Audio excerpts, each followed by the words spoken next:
Andreas Harsono, peneliti Human Rights Watch khusus Indonesia.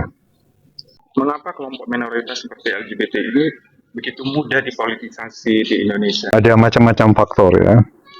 Secara umum ada istilahnya moral panic.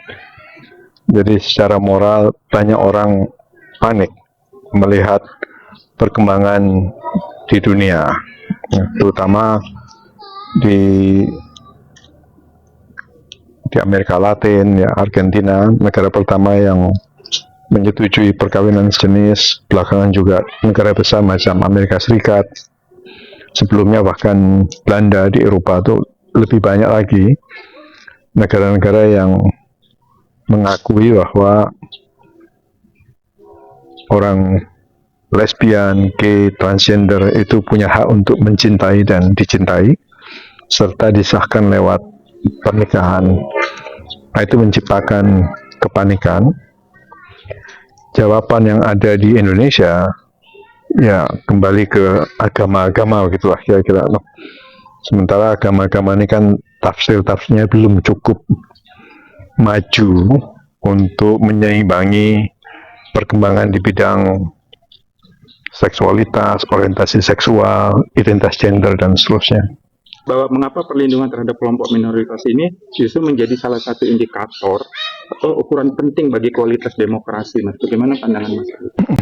Buat banyak orang, saya termasuk, indikator kemajuan suatu masyarakat atau organisasi adalah seberapa jauh mereka mau memahami, mengerti, dan mempromosikan keberagaman gender, keberagaman seksualitas.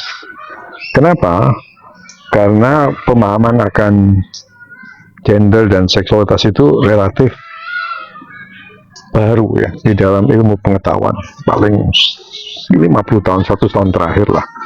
Walaupun ini juga bukan hal yang baru ya, kalau kita lihat berbagai macam budaya di Indonesia, suku, misalnya orang Jawa, orang Bugis, orang Sunda, orang Aceh, itu punya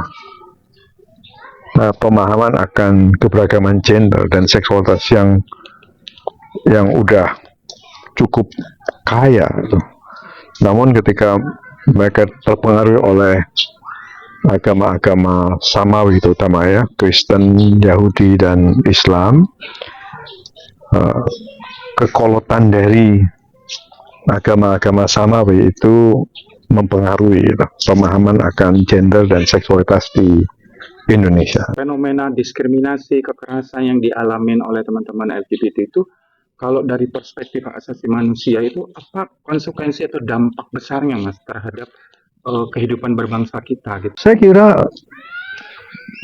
kebencian ini atau kesalahpahaman ini disebabkan karena ada peraturan-peraturan yang diskriminatif terhadap orang individu LGBT itu. Ada KUHP yang baru 2023 atau Undang-Undang ITE, Undang-Undang Perkawinan, maupun berbagai macam peraturan daerah, ada puluhan, itu membuat diskriminasi dan semacam legitimasi bila ada orang-orang yang benci pada individu gay, lesbian, trans, dan seterusnya. Human Rights Watch kan membuat siaran pers gitu yang berkaitan dengan isu LGBT, kasus-kasus di Indonesia. Sebenarnya pesan apa yang mau disampaikan HRW terhadap negara gitu atau publik? Ada dua pesan dalam siaran pers yang baru itu. Satu, kami khawatir melihat makin meningkatnya serangan terhadap universitas terkemuka di Indonesia, terhadap mahasiswa-mahasiswa yang LGBT di Universitas Indonesia, Universitas Negeri Padang, Universitas Gadjah Mada, Universitas Airlangga, dan seterusnya. Kami khawatir karena ini universitas paling terkemuka di Indonesia. Kalau kampus-kampus yang terkemuka sudah begitu, apalagi masyarakat luas. Apalagi sekarang ini ada pers mahasiswa, macam Suara Mahasiswa Universitas Indonesia, UI, atau Balairung di Universitas Gadjah Mada, itu mengalami serangan digital lah ya. Bahkan yang UI itu diminta take down dan mereka take down. Itu satu. Yang kedua, kampus-kampus ini sebenarnya tidak imun dari keadaan di luar kampus.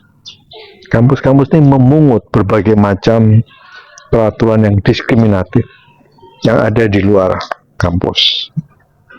Jadi kami juga minta pemerintah Indonesia untuk segera meninjau ulang berbagai macam peraturan yang diskriminatif terhadap individu LGBT di Indonesia.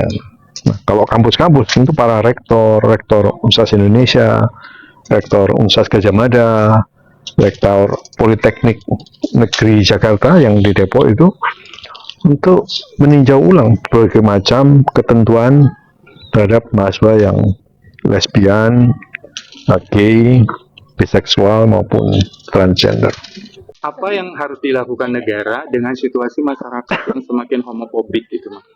Paling penting negara itu harus dituntut untuk bersikap adil, setara kepada semua warga negaranya, punya kewajiban dan tanggung jawab yang sama kepada setiap warga negara.